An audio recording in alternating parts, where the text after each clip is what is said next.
Pedro Pascal says he uses his bedroom voice for The Mandalorian. I could bring in warm, or I could bring in cold. Making black OCs. If you make a black original character or self-insert within a series that you enjoy, there's no issue in this. You should feel no shame. People may look at it a little weird if you just did a reskin of a character that already exists. You're changing the character for basically, you might have a reason, but from an outside perspective, they can fill in with their head their own reason and be like, aha, racist. If you don't know what I'm talking about, you've not seen the art community on Twitter. If you're doing this specifically to draw caricatures that are designed to be offensive with the motive to offend someone, and you're a piece of crap, why are you doing this? If someone can take you to court for this thing that you were doing that you didn't need to do just to be racially insensitive, you need to reevaluate some things. Blackwashing and whitewashing. Blackface was a thing. It was a weird, messed up thing. It wasn't okay then. It's not okay now. If you were to do the equivalent and do some sort of whiteface, that is also weird. And I know that there are people out there that would argue that because white people aren't being held down by it, that it would be okay.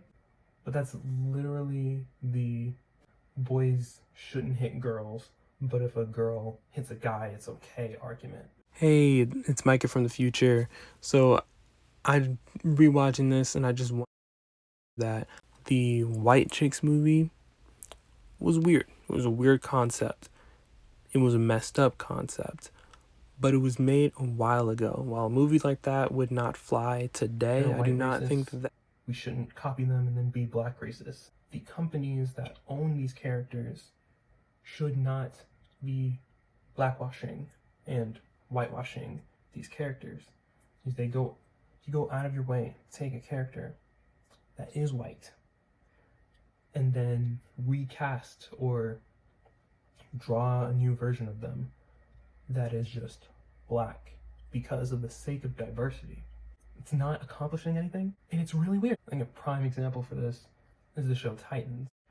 Starfire's skin is, so she's not technically, she's not a white woman. She's an alien. She is a redhead. There's no denying this. So them casting her with an African-American woman is interesting. I loved her performance. I don't agree with the casting though. It's this trend. It was pointed out by a YouTuber. If I can remember either his channel or the video he did, I'll put it in the description.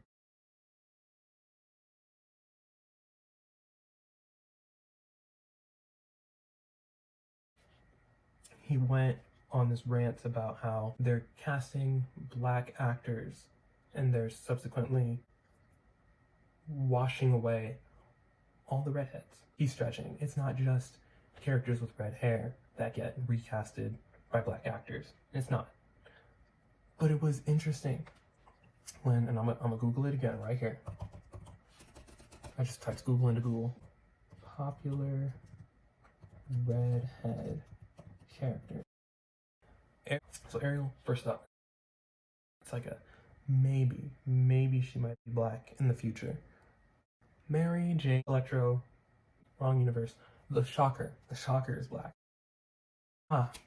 Batwoman, just because like the Batwoman title gets passed around, like I can't make that joke. Alright. See, Jason Todd is definitely going to be safe from this list for quite a while because he was born with red hair, but canonically dyed it black. Kid Flash is a redhead. Or I just missed it, forgot to mention, they made, like, actually, why? Because my theory is diversity points. I can't think of any other reason. There's definitely a reason. It's really easy to just put a black face on a pop in order to get people to consume what your people need to get paid.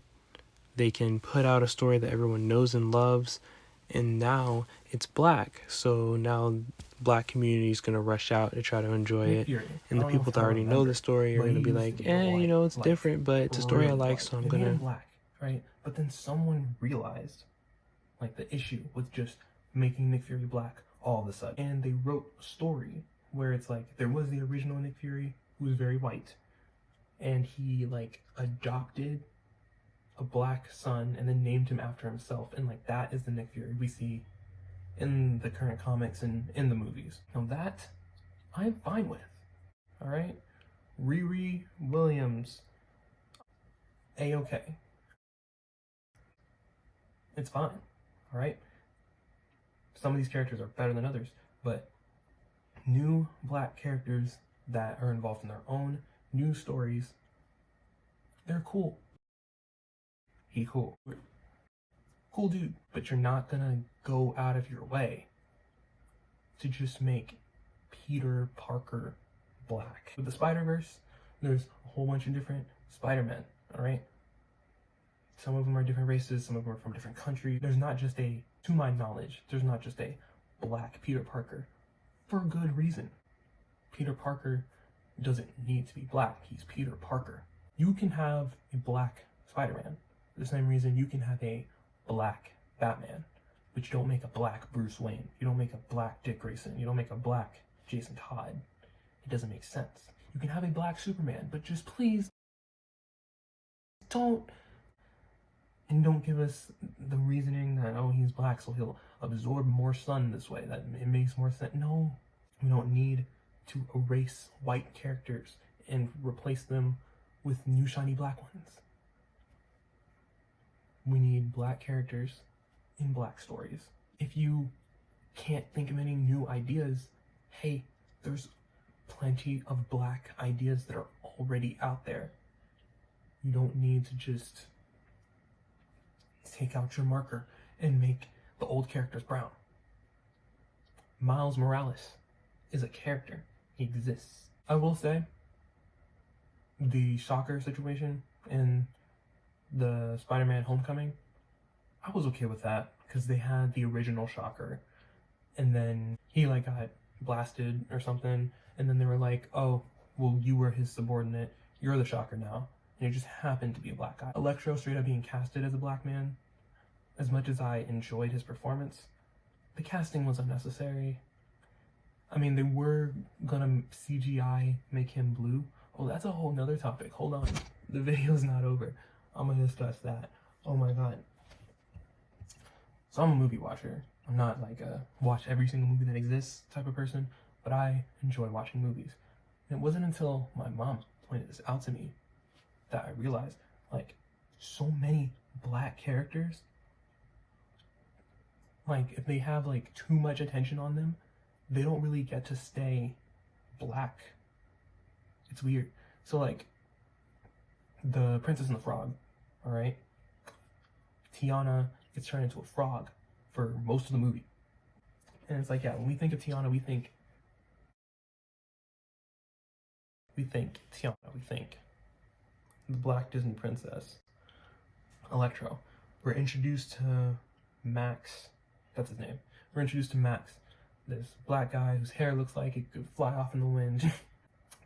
And he has a character, like, he might be a little bit insane, but he has a character. And then when he gets his superpowers, now he's blue. The movie Soul, Joe, his name is Joe. He walking around, man, little animated Pixar black man. And then when he dies, he's this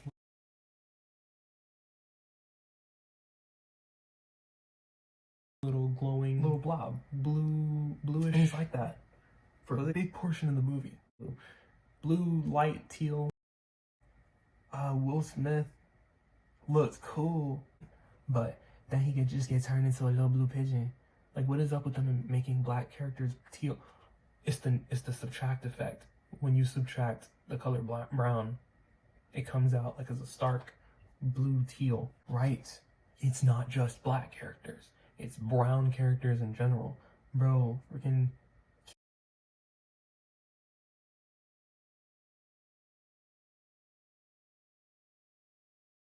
Kenai from Brother Bear It's a thing. gets turned into a bear. Emperor's New Groove. Video. I didn't want to do all this editing and with no pay. Like, y'all not watching and sharing my videos is really... Nah, but for real, I'm trying to put some money in my pocket. It'd be really helpful if y'all share this video. Maybe just watch it twice. Watch it twice. I'll trim it down so that it's digestible.